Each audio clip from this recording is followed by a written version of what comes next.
Today I'm joined by Matt and Ella from Squid Loyalty. Welcome to the Run of Things, lads. How are you keeping? Very good, very good. Thanks a million for having us on. Good, Yeah, good. thank you for having us. You were just telling me you're all separate in different locations now. Yeah, exactly. I'm over in London at the minute. We're trying to expand our way out over here. And Ella, you're I'm based back in Dublin. Unfortunately, I wish I could be out in London with Matthew roaming the streets, but not this time. Hopefully not too far away. So give us an introduction of what Squid actually is. sure. Yeah. So Squid is a digital loyalty platform. So the idea basically is that we take loyalty cards from any participating business and we put them all into the one app. So it's a fairly simple idea. Basically, it's just that all your loyalty cards are in one place. And what we're aiming to do is to kind of add a whole range of different features and new functionality for small businesses that they didn't have access to before at a low price. You said it there that was fairly kind of a simple idea, and I think, look, I came across the I don't know, it's probably 12 months ago or a little bit more now probably. I was working with a previous company called O'Flynn's, and Ella popped down. I was up in the office and I got a phone call saying there's someone down here wanting to speak to a manager. I came down. What I even loved that day when I met you was you didn't oversell it. You didn't come in with a big briefcase full of things to show me, telling me this is the best thing in the world and your life is going to be so much easier with it. It was very simplistic. You had passion for what you did, and I think that's what came across on the very first day that I met you. That I thought this is definitely something going somewhere if you keep that drive. So was that kind of a conscious thing you done at the start to kind of just make sure, to kind of just spread out in a couple of local businesses? Yeah, definitely. I remember you actually saying this to us at the time. I think it was maybe November, December 2019 that we met you. And I do remember you saying, like, love the product, love the simplicity side of it. Don't run away with all these different features. Focus on what you're doing. And yeah, I think Matthew can jump in on this, but I think their idea with launching the product with the idea first of all, and then develop features later on was always the intention. Yeah, exactly. As you were saying before, we know it's a pretty simple product. Like we're not doing anything particularly clever here by putting all the loyalty cards in the one place, and that's the main function that we're trying to stay on. But at the same time, what we've definitely learned by getting the chance to talk to people like you is more about what makes people loyal to a business. And we certainly found that there's a lot more to it than just the card. So it's about, like, we're trying to work in different ways of we've certainly found that it's more to do with kind of like the brand, the people behind the business, their products, their story, etc. So trying to capture that in some ways and being able to have that on the app so that somebody can find out more about the business as well as engaging with their loyalty scheme. And tell us, go back to the start then. Where did actually the initial idea come from, Matt? It was yourself, wasn't it? Yeah, so it was myself and Katie. So what happened initially was that we met in college back before, and so we were working on this. We basically, what happened was that we were both given the scholarship thing, and I was told that you had to get a first to maintain it. I thought there was no hope of me doing this, but somebody told me about Katie and said she was a genius. So I pretty much went over, found Katie, and then she carried me the whole way through college. Basically, you're a clever man. No, the complete. As I was saying, I literally found Katie. But anyway, so at that stage, we learned to kind of work together through college, and then we ended up doing the same exchange together as well. And so we did an exchange to Berkeley in California. And when we were over there, it was a lot of, like, sort of Silicon Valley, it's all that kind of thing. And like, there's so much innovation and all that sort of stuff going on. And like, there was just loads of stuff that we'd never seen before. But we had been talking a good bit before about, like, wouldn't it be good to start something? And we'd had this idea of, like, putting all your loyalty cards in the one place. But it was when we were over there, really, I think that the idea kind of, really cemented with us that, like, we were just really surprised that there was no platform for hosting loyalty cards when we were over there, despite everything else that was going on. So when we came back from there, we did a master's in Trinity. We both did the same master's again. And then after that, we decided that we'd just go for it, basically. So again, the problem, I suppose, more was that we did it straight out of college, so we had absolutely no experience. We had no kind of, real life world experience at all. We were lucky enough that we had quite a few mentors and stuff, who gave us a bit of guidance as to how we should go about starting. But what we focused on more was the sort of the market research and trying to get a few pre-sales.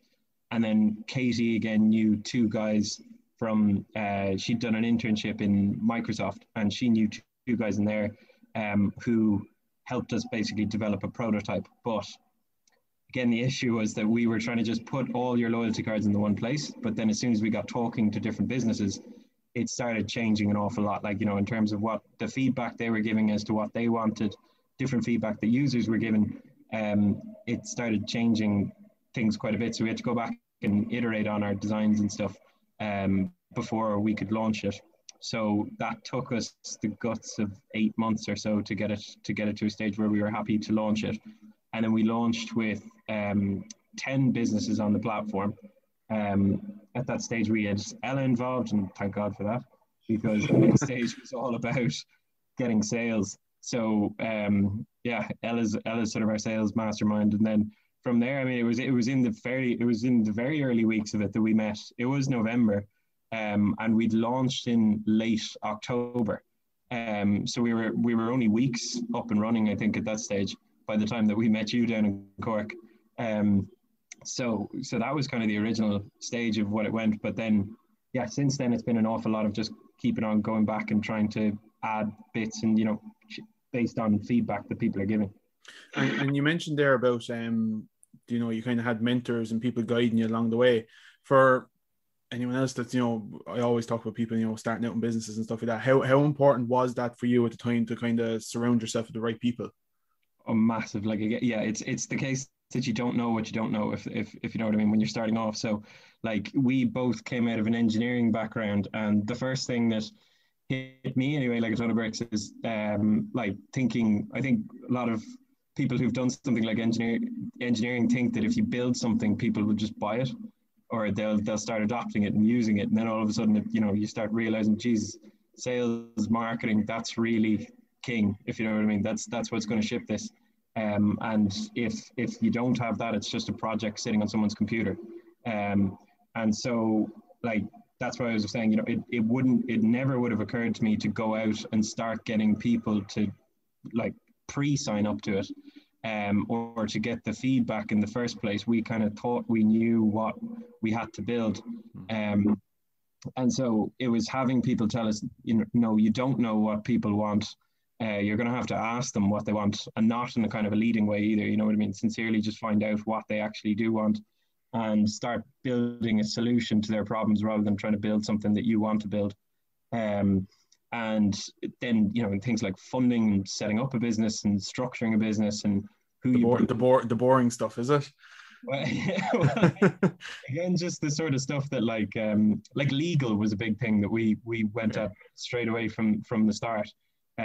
These guys, again, were sort of saying, like, don't get yourselves into a position where you're not able to raise funding, or you're not able to do X, Y, and Z because you've got some dodgy legal structure in place. So again, not really the type of thing that I was thinking off the block. So we went out and we got accepted on this program with a company called McCann Fitzgerald. So they've been looking after all our legal work since the beginning, really, and that's been huge for us, because it just means, as we're saying, we feel watertight and everything from GDPR to just takes that kind of ease off your mind, I suppose. Yeah, exactly. But yeah, so I mean, it definitely, I definitely don't think I would have got it up and going in the first place if it hadn't been for people kind of pointing out, this is what you need to do next. And Ella, so you mentioned there about the kind of getting the 10 businesses to start out. Ella, how hard was it actually to, I suppose, convince initial businesses to actually take this on to something that, it's unknown, I suppose, like walking into me, I never heard of it before. So how important was it to get those initial businesses? super important. I suppose getting those initial businesses were like that was the proof point that our product could take off and continue on. I was, when I initially started with Squid, still working full time in another job. I was nursing, so I would literally go door to door. I'd pick an area and I'd just ask if there's anyone in there that I could chat to, and get their contact details, explain the product, demonstrate the product, and get them involved. We were offering a long kind of trial period at that time, and just really getting people like on the platform and used to the platform, and hopefully kind of retain them on as the trial went on, and swap them to paying customers eventually. But yeah, it was a lot of door to door, cold calling on places and getting emails, contact numbers, and following up. But everyone I met, like there wasn't like a bad interaction with people. Everyone was so pleasant, very enthusiastic about hearing, right, especially young people. I feel like I got a few looks being like, what, are you and your friends doing this? And yeah, it was a good experience, but tricky enough as well. You know, you have to kind of convince them that it wasn't just a little project you were out, you know, trialing and testing. It was something we were serious about, and the features that we were talking about, that we were going to actually, you know, develop them and come through on those plans. I think you make it sound very easy there. I was involved in an app a few years ago, not too far away from what you were doing. It was more so kind of an offers app more so than a kind of a loyalty based app. So, but like I done a lot of cold calling then as well, and I can tell you don't always get a nice cheery person on the other side. Like, you know, you're kind of trying to pick the right moments, and so cold calling and actually walking into a business and selling is not the easiest of things to do. Yeah. I've only met pleasant people, but I do think that's probably something I took from nursing. You believe that, Matt, do you? I've come across a few on the opposite. Maybe Ella's just obviously better at it than I am. Yeah. He wasn't that nice. You go in next week, will you? Exactly. But no, I think nursing actually taught me a lot to, you know, how to deal with people and talk to people, and you know, you can really kind of sense if someone's in the mood to talk to you or not. So kind of like feeding off that and saying, listen, if you're not free to chat today, just pop your email down on a piece of paper and I'll throw you an email and come back in another day. And yeah, I think those kind of communication and interpersonal skills have definitely taken with me from my college years and first job. Yeah, I think as well though, just the fact that we were very much working on the fly, and we were trying to adapt, you know, things to what we were learning as we saw them. I think people did see that in some ways, so you know, they're probably more responsive to us in the beginning because they could see that we were you know, we were sincerely trying to figure out what we were doing, and we weren't necessarily, like, we didn't have that much of a fixed plan in terms of how to sell. So like the fact that none of us had done sales before, I think people did pick up on the fact that we were we were coming in telling them about this thing that we made. We, you know, because of what it could do, we sincerely thought that it would help their business. And I think, again, you know, the people slightly did pick up on that. And why this app? Like, what was it, Matt, that made you feel like this is something that's needed out there? Well, there's two sides, I suppose. There's the app users, and then there's the businesses that use it. And as I was saying, you know, initially we came at it very much from the side of the app users. So we were just thinking all about the fact that, you know, you get, if somebody asks you, do you want a loyalty card? Most of the time people are saying no because they're worried about losing it, or they don't want to go through a sign up flow and stuff like that. And you know, you just end up with too many of them. So everyone wants to give you one, but like there's only so much space you have in your wallet, or there's only so many apps you can have on your phone, etc. So, you know, from that point, that was the first thing that we were trying to solve, was to come up with a really fast, well, first of all, keep them all in the one place, so that you can store them all in one place. It is possible to have hundreds of them. Second was the sign up. So to sign up to Squid, you just sign up once. And then to create, to get a new card in a new location, you just tap your phone off a little, the tag that we use. So it's an NFC, which is like the same technology that's in your like tap payments. So it works pretty much the same as like a tap-enabled card. You tap your phone off this little sticker, and it'll just generate you a card for that new business. But then on the other side, there was the businesses that, as we're saying, was kind of almost something that we had to learn. We had to learn an awful lot about. And for them, it was kind of realizing that they don't really have many tools, especially for smaller businesses. They don't have many tools to interact with their customers. So they've got the in-person interaction, which is always the best. And that's kind of like what we've definitely realized that you want to incentivize the most from a business's standpoint is if the business owner or the people behind the till can build a personal relationship with the customer, that's going to incentivize loyalty. That's going to, create a relationship that will endure. But outside of that, for a small business, they've kind of got social media full stop, and that's kind of how they're able to engage with their customers. But it's not very direct. Like you can't isolate who you're talking to on that. You can't guarantee whether they will hear or they won't hear. You can't sort of thank them specifically for coming in and keeping the doors open, basically. And you with a traditional loyalty system, like with a stamp card or something like that, you've no idea how it's going. You just hand out the loyalty card, and maybe they come back and they pick up another one because they've dropped it, or maybe they're getting great benefit out of it, but you've no way of measuring that. You don't know who you've given the loyalty card to. And so what we tried to do is capture those things. So the first thing was engagement. So we knew that the more app users that we had on the platform, the better engagement that a business would get out of it. So rather than individually handing out cards one by one, you're already in an ecosystem where there's tens of thousands of users who can see now that your business is on the platform. After that, then it was the analytics. So you're able to see, you're able to measure basically the return on investment. And you can gain some operational info out of that as well. You've got your profile. So this is kind of the branding side of things. You've got a profile which has pictures of your location. It's got opening hours. It's got directions to your business. You can have a description, a backstory, a bit about your product, and links to social media and your website.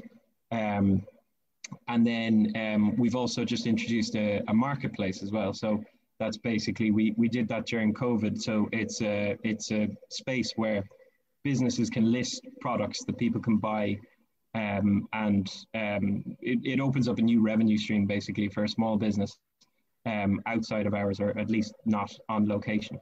So what we try and do is, we're at the minute, we're just comparing it directly to a stamp card. And what we found from talking to more businesses is that Squid typically comes in as cheaper than printing these. But as we're saying, it's just the added fact that you can't do any of these things. Even now we've got communications coming out. So the ability to send a message directly to particular customers. And again, this is just something that you cannot do on social media. I think what you kind of said there around the whole area of, using this and having all that data at your hands, like, to any marketer or any business owner, that's invaluable. To the more you know about your customers, the more, you get to understand what their patterns are, their habits are, that's kind of invaluable to any business. So that's definitely a plus. What you just mentioned there in terms of communication, like that's an even bigger bonus. The fact that you're able to target them, not just through social, but you're able to target them through this app. Like, if you can get people using it, like, as you said, like what always drove me nuts was carrying around 10, 15 different loyalty cards, and some of them are going to be in your pocket. You're going to have one stamp on, they're going to be in your wallet for 12 months, because you made one random purchase and someone talked you into taking a loyalty card. I just loved the fact that this was always on your phone, and, your phone's always on you, taking away the whole, yes, the benefits of not having paper and, the eco-friendly side of things. But I just thought that was fantastic for a customer point of view. But then, as you said, from the business point of view, there's so many benefits to this as well, from where it's the data, the communication, the targeted ads. I think I seen when, like, COVID hit, you kind of you started selling gift vouchers for businesses. Ella, was that a definite idea that you came up with because of COVID, or was it something you were planning on all along? Yeah, so that was actually something that was always in the pipeline, but probably just got sped up due to COVID. We really wanted to kind of, we saw so many small businesses like closing their doors, not knowing when they were going to open again, and we really wanted to help them somehow with their revenue. And gift vouchers at the time, you know, they were quite popular with people trying to help their local business and stuff. So we went ahead and we built that feature. So it just allows people to pre-purchase bundles of, you know, coffees, for example. And it's actually taken off now since COVID has happened.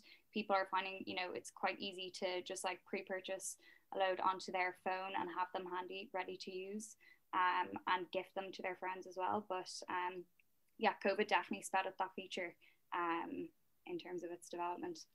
So COVID hit, you know, we're fed up talking about it now at this stage, but we kind of have to, like, realistically, it hit you directly. Like, we've already heard, like, you know, the type of businesses that you're working with, it's all hospitality, like, you know, and that's kind of what suffered a lot through COVID and still is.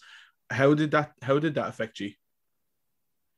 And obviously in the very early days of this app, which wasn't ideal for you either. Very early days. I suppose our sales definitely that first month just completely drew to a halt. It was people with the unknown future. People were kind of willing to talk, but not willing to sign up to anything. So we really had to kind of, you know, take things back and look at how we were going to, you know, develop our product, I suppose, into something that could still be used with COVID. And we really actually focused on one of our selling points, the contactless side of it. You know, going forward, we don't know how the world is going to be in with this pandemic. So contactless transactions are the way forward. So we really kind of focused it on that when we were chatting to places. And once things started reopening, we actually saw, you know, an increase in our sales, naturally because places were reopening, but also, yeah, down to that contactless thing. And we were obviously, one of our marketing things is, you know, we're really trying to help small businesses, as Matthew was saying earlier, you know, increase their revenue. I think it's great that you didn't have to change your business model. Like, contactless is kind of your part of your business model, like, you know, so you didn't have to change it too much. Have you seen, you know, Matthew, have you seen now businesses starting to take maybe a bit more of a grasp of, now that they're starting to open back up, things are looking, you know, there's some sort of a light ahead, I suppose, you know, that things are going to get better? Yeah, no, absolutely. It's definitely, I think businesses are realizing, especially with travel restrictions, etc., the importance of loyalty. So, you know, it's definitely becoming more of a focus that, like, if you want to keep your doors open, at the minute, you know, there's hyper focus on your locality, and trying to get people in that area to come back to the business. But again, it kind of comes back to what tools do you have in order to do that? And because people aren't out and about in the same way that they used to be, there's a lot more focus, I think, on all things digital. And again, so, you know, this is something that businesses can adopt to help them progress, both in terms of, you know, as Ella was saying, things like being able to buy and gift vouchers, but also just in a way of trying to incentivize customers to come back and to kind of manage your existing customer pool.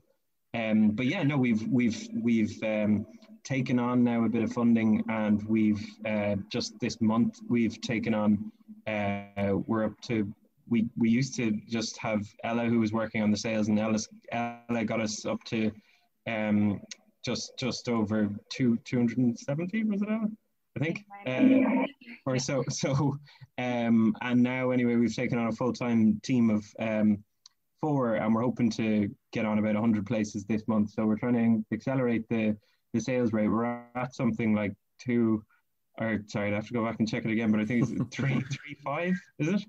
Or so, yeah, when we have everyone up and running on it. But yeah, we're hoping to do about 100 this month, and then just kind of accelerate the sales rate. But yeah, focus on that. The kind of there's simplicity in the message, I suppose, in some senses, is that, you know, it is a trying time, and you need to focus on your customers, and you need to start looking at ways and how you're going to do that, and Squid is one of them.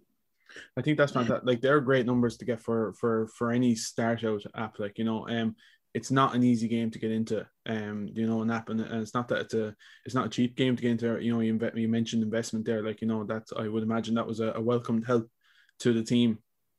Yeah, no, definitely, exactly. We were, again, this kind of goes back to the mentors, etc. So the way in which we had it structured, which in hindsight I'm, you know, very grateful for, is that they basically, they had means, but what they said was, go and do this, and then we'll give you some money. And then it was all kind of proof point based, if you know what I mean. So it was basically prove that you can get a product.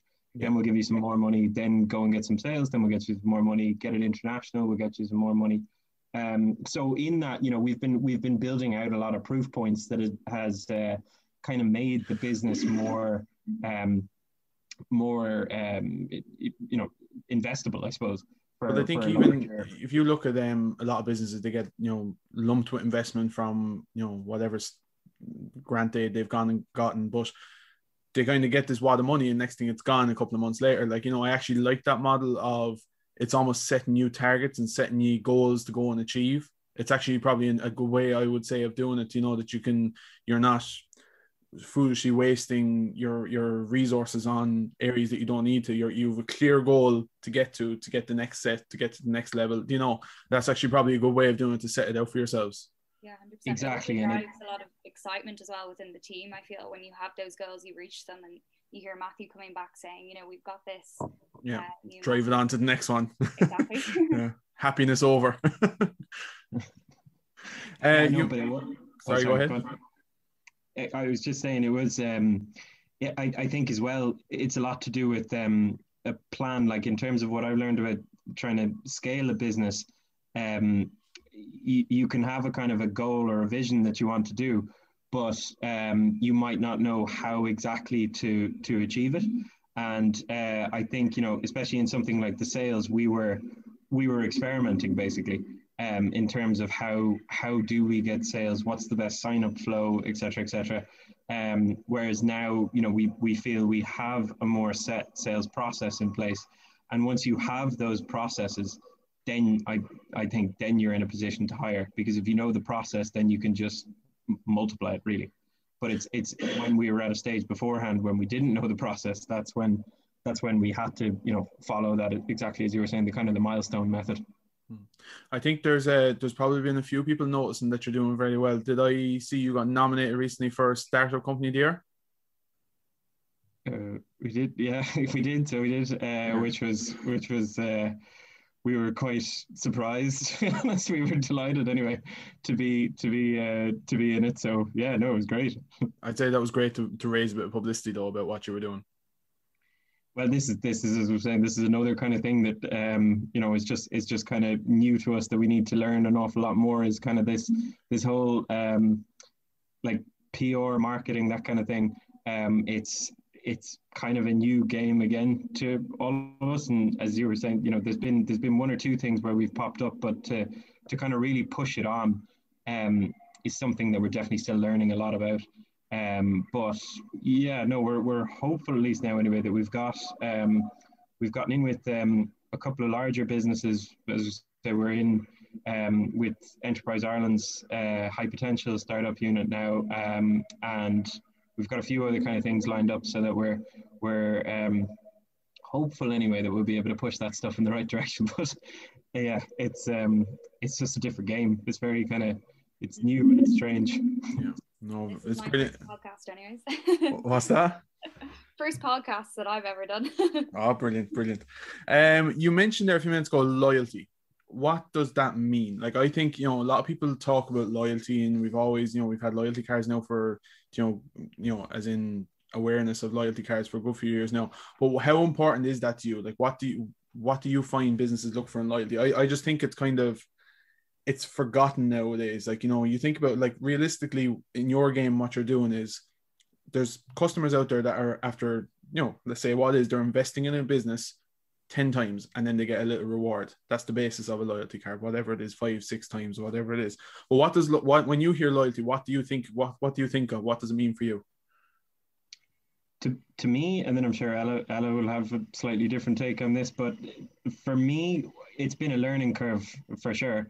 And the main thing that I've taken is that that exactly as what you were talking about, we call them now rewards cards rather than loyalty cards, because you're rewarding someone for their business.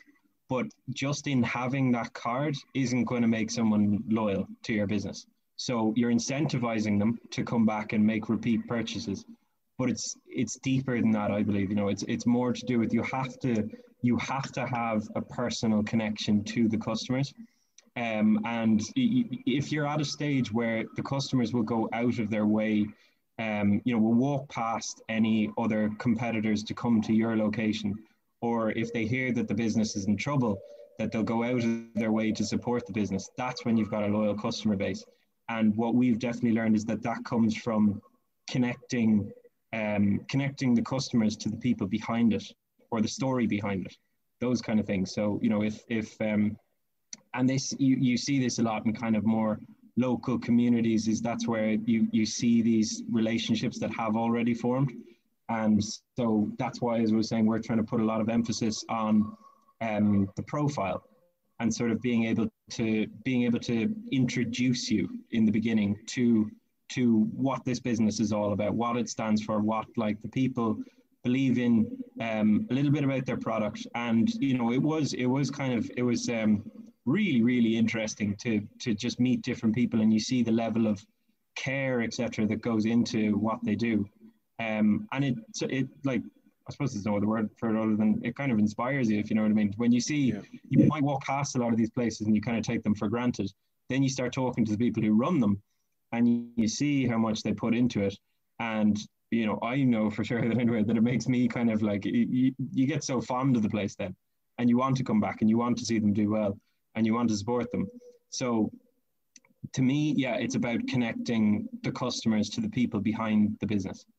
But yeah, I'm not sure. I don't add a single word to that. I think you summed it up perfectly, Maddie. And like getting a brand across on our platform as well. You know, I think social media is great for people promoting their branding, but like with Squid as well, you can host your images and things like that, and tell your story. You know, your ethos, your location, everything like that. You can describe and add images too. So yeah, really connecting your customers to your story, I suppose.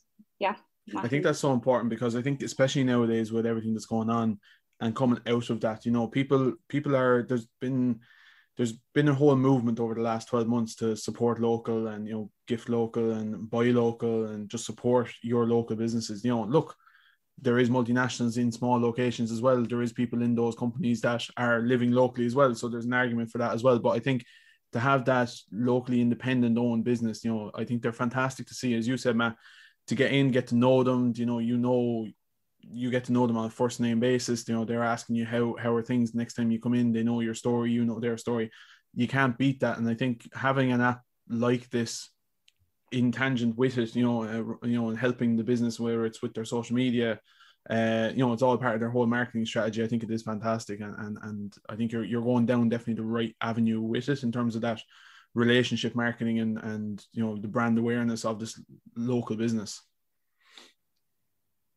Yeah, well, as you were saying, it's kind of it's something that you can't replace. I don't think the interpersonal relationship. So we've got to be aware of that, and we're not trying to replace it.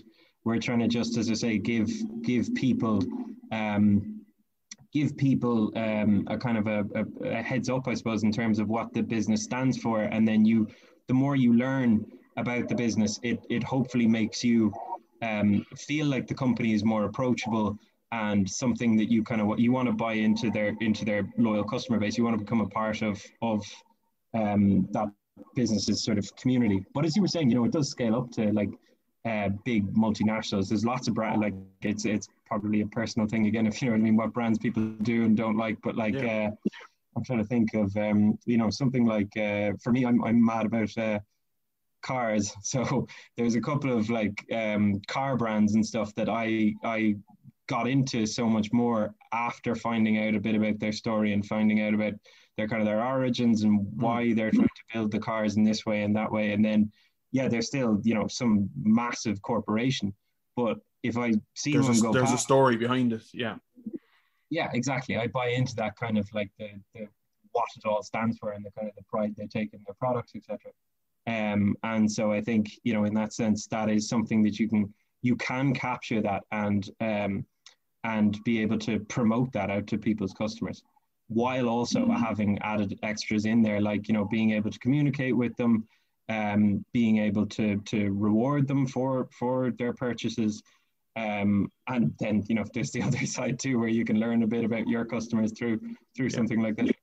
Yeah, no, it's fantastic. So you mentioned, so you're off I wouldn't say living the highlight in London, because you can't probably do a whole lot over there, but what is the plan? So Ella's obviously, you're looking after a lot here, you have a new team coming on board, you're going to drive it a little bit further. Are you hoping to roll this out a bit further than Ireland? The plan for this year is to really focus on expansion further across the UK, ideally Australia and Canada as well, would be our main focuses, but anywhere that we can expand to, we are more than willing to throw a squid tag. Are you outside of Ireland anywhere at the moment? We are in the UK. We have a growing presence in the UK. The plan is to get into, as I mentioned, Australia and Canada soon enough.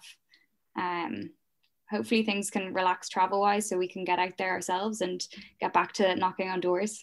Yeah, I think it's great. And how have you found it over in the UK, be responsive to, like, do you go down the route of saying it's an Irish brand, or do you kind of keep it general when you're selling it, Matt? It's a bit of both, to be honest. Like, we're not trying to hide, you know, what we are, and we are an Irish brand. But I think, like, you know, when we're selling, we do focus more on the value proposition of the product. Yeah. So we've got a few guys who've just, again, like, it's all very new this month. So we've got a couple of guys who are working with us, but they've just started up.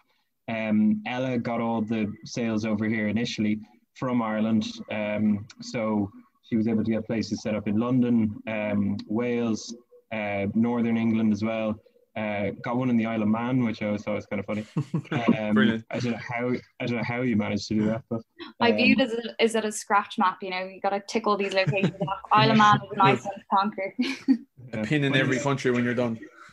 Yeah, exactly. But it's interesting that, like, they're different. The way the businesses operate is very different. And, you know, places like London, obviously it's a massive, what is one of the largest cities, I suppose, in the world. But it's, you know, so what they experience as a business owner over here is very different to what a lot of Irish businesses would see.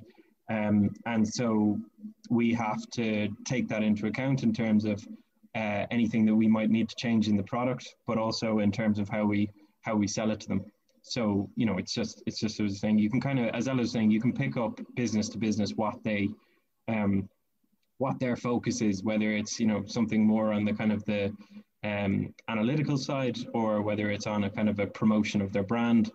All of it together obviously would be one of the main things we're trying to do. But yeah, so it's been good. We've got a good few places coming online in Oxford and Cambridge. Funnily enough, that's just because where the guys were based. And then we've got some more coming on in London too. And again, we're kind of just looking at trying to get we've got a kind of a new referral system for businesses and for app users, where they can sign up a business and get paid for it. And so we're trying to promote that. Again, this is a this month thing, so it's very new. But we're trying to promote that and roll that across different parts of the UK and Ireland as well. Right. I think it's fantastic though, and I'm like, I've only kind of, obviously with the pandemic, you know, you can't go too far, but like, I've seen a couple of places around, you know, Cork using it, which is fantastic. Like you have Jukes and Jukes Coffee, you have Lar out in the Dough Hut out in Douglas, you know, so it's great to see it, you know, popping up in places. You know, I would imagine it's even a great feeling for you just to pop around Dublin or wherever you're going and just see it on the counters. Like, you know, it's a great feeling to actually see it working, you know. I know, yeah, going from the first 10 places now to to the 330. It is, yeah, it's kind of surreal seeing it in spots. And actually, interestingly, sales wise, if we tend to get one place in a certain location, you know, people do hear about it and they start reaching out. You know, Ireland's great for that kind of. You can't beat word of mouth, like, really. Yeah. You can't, no matter what it is. Word of mouth will always do you the world of good. Like, so as I said, when you came down to me first, you know, I don't know how many you had at that time, but I've definitely seen a more noticeable presence in the last few months. And it's great, even with the pandemic, you know, it's great to see that a few places are taking a chance on a business like this as well, you know, because as you already said at the start, it's not the time that a lot of businesses are willing to take risks or try new things because they don't know what's going to come down the line. Yeah, exactly. And it's for us trying to show that we're trying to, you know, that we're trying to work alongside them and help them, I suppose. So, you know, in terms of it being something which is going to help your business and not a risk to your business, like, which is why, you know, we have things like a free trial built in so that they can try it and get a bit of traction going on it before they pay, basically. Brilliant. Guys, I want to say thanks very much. I've gotten a great bit of information and insight into Squid from that. So as you already said there, if businesses are wanting to give it a trial or wanting to get in touch, or customers want to try it out, what's the best way to find you? Yeah, so you can pop onto our website, which is squidloyalty.ie, and you can sign up to our 30-day free trial there and then.